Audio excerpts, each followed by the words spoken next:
Bagaimana kabarnya teman-teman? Alhamdulillah dapat berjumpa lagi pada hari ini. Sebelum kita mulai pelajaran, alangkah baiknya untuk kita berdoa terlebih dahulu. Berdoa mulai Al-Fatihah. Alhamdulillahirrahmanirrahim. Bismillahirrahmanirrahim. Alhamdulillahirabbil alamin. Ar-Rahmanir-Rahim. Maliki yaumiddin. Iyyaka na'budu wa iyyaka nasta'in. Ihdinas siratal mustaqim. Siratal ladzina an'amta 'alaihim ghairil maghdubi 'alaihim waladdallin. Rabbi ighfirli wa liwalidayya wa lil mu'minina amin. Ya Rabbal alamin. Raditu billahi rabban wa bil islami dinan wa bi Muhammadin nabiyyan wa rasula. Rabbi zidni ilma warzuqni fahma waj'alni min ibadika sholihin. Sebelum kita mulai pelajaran hari ini, apa ada yang kita masuk hari ini? Tidak ada ya, semua masuk ya. Saya absen terlebih dahulu. Mbak Ila, Mbak Atur, Mbak Zulana, Mbak Nanda. Alhamdulillah semua hari ini hadir ya. Apakah sudah siap untuk memulai pelajaran hari ini? Ya. Kemarin kita sudah belajar mengenai tentang ilmu ya, tentang semangat dalam menuntut ilmu. Masih tanggal hadisnya tentang semangat menuntut ilmu.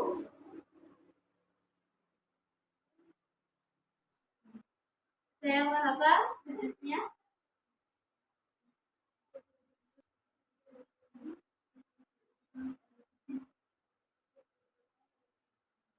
Ya, pintar sekali masih ada yang hafal hadisnya.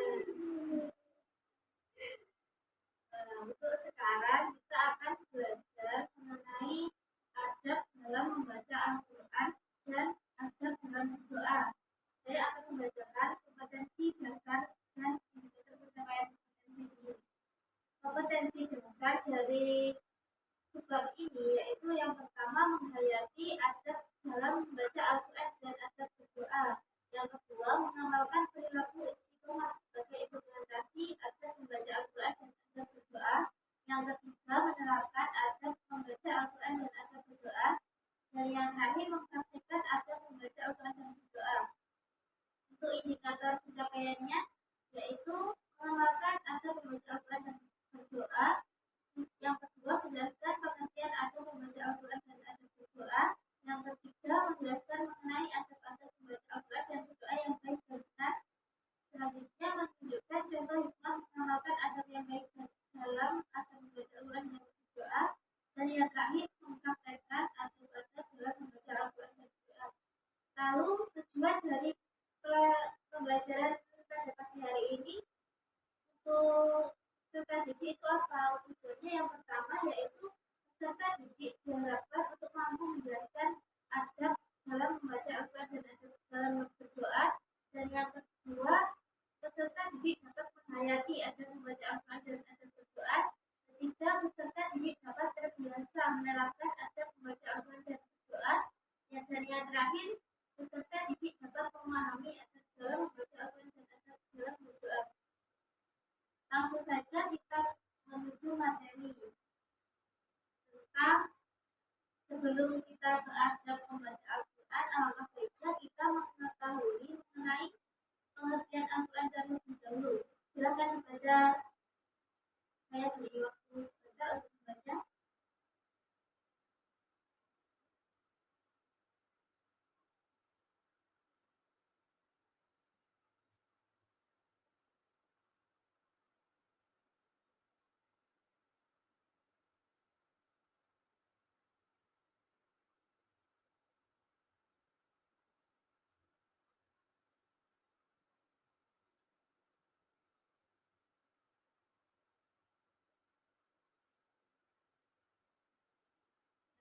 Yang pertama mengenai Al-Quran.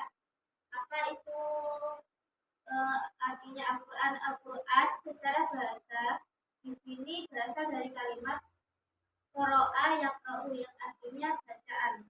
Sedangkan menurut istilah Al-Quran yaitu kalamullah yang diturunkan kepada Rasul dan penutup para nabi yaitu Nabi Muhammad SAW yang diawali dari surat Al-Fatihah dan diakhiri dengan surat An-Nas sesuai dengan yang difirmankan Allah dalam Quran surat Al-Hijr ayat 9 yang berbunyi Bismillahirrahmanirrahim inna nahnu nazzalna dzikra wa inna lahu lahafizun yang artinya sesungguhnya kamilah yang menurunkan Al-Quran dan sesungguhnya kami benar-benar memeliharanya. Lalu apa saja kewajiban umat Islam terhadap Al-Quran? Yaitu yang pertama beriman kepada Al-Quran. Caranya bagaimana? Caranya yaitu dengan mempelajari, membaca dan mentadaburinya agar mendapatkan pelajaran dari apa yang ada di dalam Al-Quran. Selanjutnya itu menjalankan perintah Al-Quran. Artinya di sini kita harus menjalankan apa yang ada di dalam Al-Quran dan menjauhi hal-hal yang dilarangnya. Kemudian setelah kalian bisa menjalankan perintah dalam Al-Quran, kalian harus mendakwahkannya kepada umat manusia di semua kalangan, mulai dari diri sendiri, keluarga, dan seterusnya. Lalu apa saja keutamaan dalam membaca dan mempelajari Al-Quran? Yaitu yang pertama termasuk insan yang terbaik, termasuk Allah atau keluarga Allah, diakui oleh Allah. Yang kedua mendapatkan syafaat pada hari kiamat karena orang yang membaca Al-Quran walaupun satu ayat itu dinilai pahala dan mendapatkan syafaat pada hari kiamat kelak.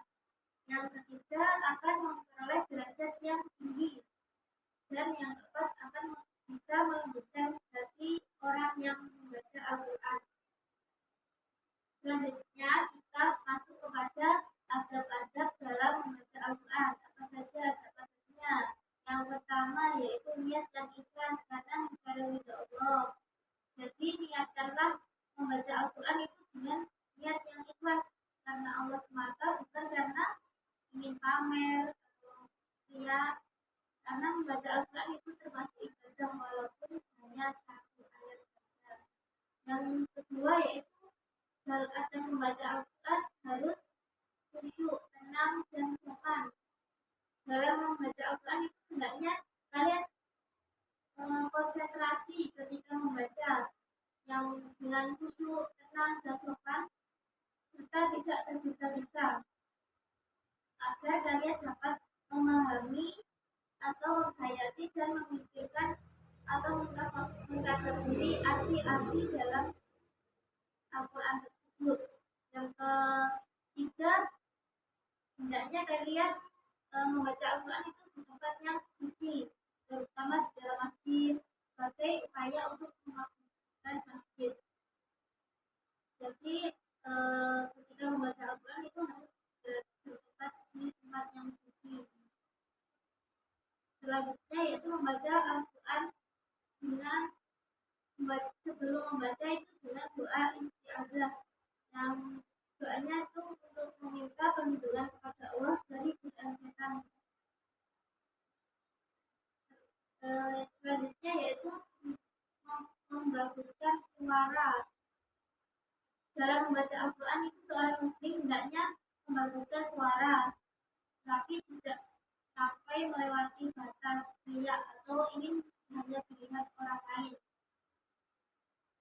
Dan tetapi ketika membaca Al-Quran kalian dilarang untuk mengeraskan suara. Maksudnya ketika di dalam masjid terdapat kaum muslimin yang sedang melaksanakan sholat, nah itu kalian tidak boleh mengeraskan suara dalam membaca Al-Quran karena dikhawatirkan nanti mengganggu orang yang sedang sholat. Selanjutnya yaitu membaca dengan pelan. Jika dikhawatirkan terjadi riya atau sum'ah atau mengganggu ketenangan dalam masjid, maka seorang muslim hendaknya membaca Al-Quran dengan sirri atau pelan. Yang terakhir yaitu membaca Al-Quran dengan tartil. adalah mentajwidkan huruf-hurufnya dengan mengetahui tempat-tempat berhentinya. Jangan terburu-buru dalam membaca Al-Quran. Dari sini ada yang ditanyakan?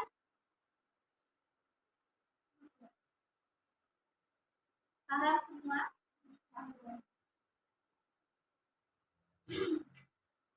Masuk kepada bab selanjutnya tentang berdoa. Menurut bahasa, berdoa artinya memanggil, meminta pertolongan atau memohon sesuatu. Sedangkan menurut istilah yaitu berdoa artinya memohon sesuatu atau memohon perlindungan kepada Allah Subhanahu wa taala dengan merendahkan diri dan tunduk kepadanya. Sesuai dengan firman Allah, silakan dibaca Mbak Ila.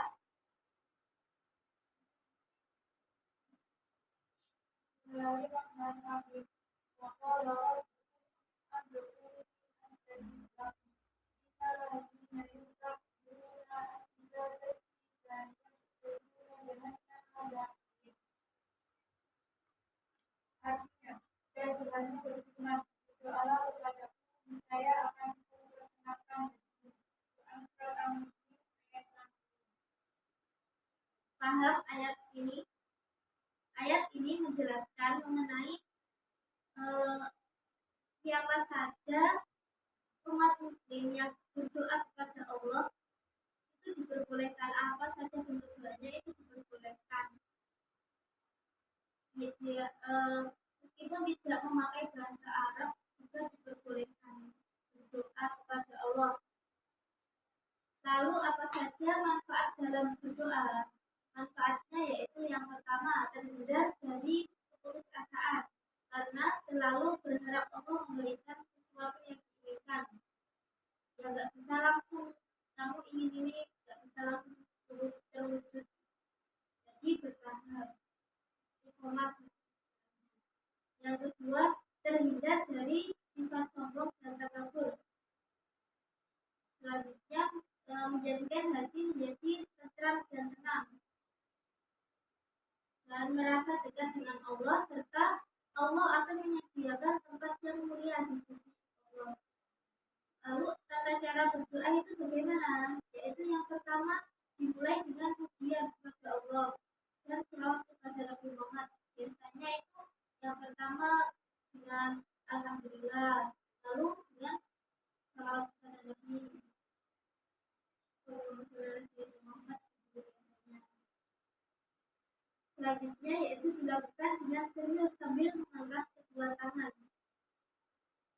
Dan selanjutnya membaca doa hendaknya dengan khusyuk dan suara yang pelan atau berdiri. Dan mengulang-ulang doa dengan tidak merasa pernah asa jika doa itu belum dikabulkan oleh Allah. Dilakukan dalam keadaan suci dan memahami makna dari doa yang dibaca. Dari sini ada yang ditanyakan atau belum dipahami?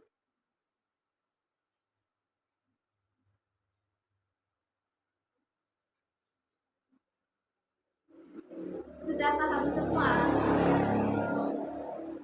Apa tadi pengertian Al-Quran?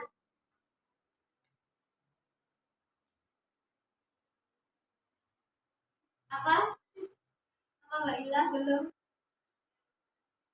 Kurang keras suaranya ya. Apa pengertian Al-Quran tadi? Alhamdulillah yang diberikan dalam waktunya dan menuju para nabi yaitu Nabi Muhammad SAW yang dibawa dan diambil dengan berat angkat. Lalu apa saja kewajiban umat Islam terhadap Al-Quran? Siapa yang bisa menjawab?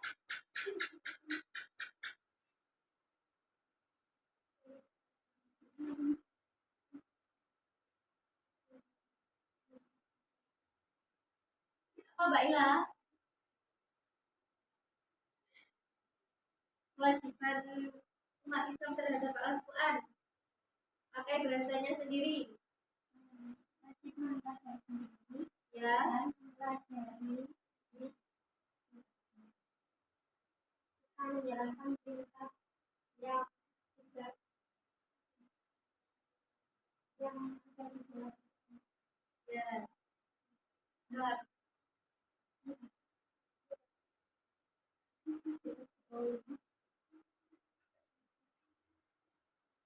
Pernahkah kalian ketika membaca Al-Quran diri kalian tidak merasa tenang?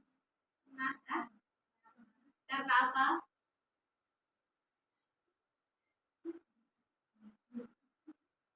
Karena ketika kalian membaca Al-Quran diri tidak bisa tenang, itu karena kalian gesa-gesu, tergesa-gesa, ingin nyamari, gitu ya.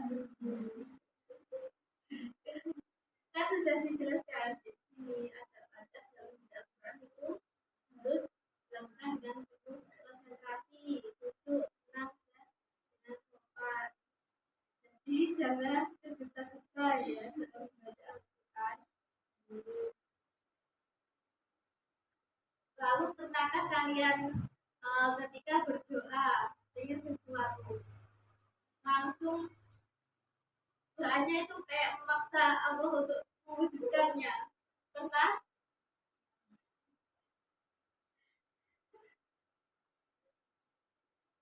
Iya, berdoa apa? Ibu pribadi privasi ya nggak boleh diketahui. Ibu saya kan oleh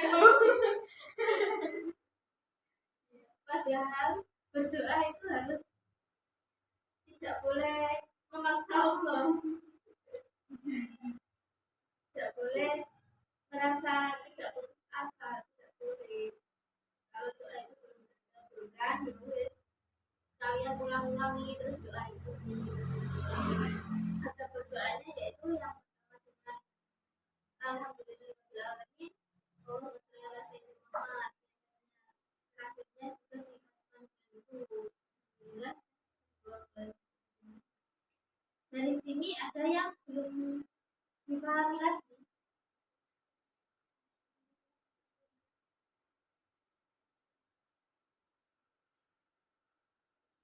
Nanti tugasnya mengerjakan halaman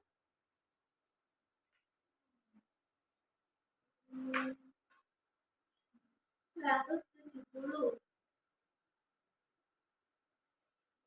Sebutkan contoh orang yang mengamalkan azab untuk berdoa dan membaca Al-Quran itu. Contohnya nanti dikerjakan sebagai PR di rumah.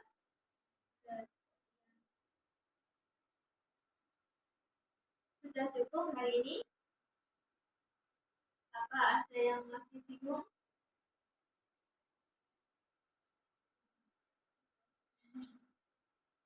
Ya, terima kasih atas partisipasinya pada pagi hari ini. Semoga apa yang kita pelajari pada materi ini berjalan dengan lancar dan bisa membangun beri manfaat buat kalian nanti di kita akhiri dengan bacaan Alhamdulillah, Alhamdulillahirabbil alamin. Rabbana atina fid dunya hasanah wa fil akhirati hasanah wa qina adzabannar. Alhamdulillahirabbil alamin. Kita akhiri pertemuan ini. Saya ucapkan terima kasih. Wassalamualaikum warahmatullahi wabarakatuh.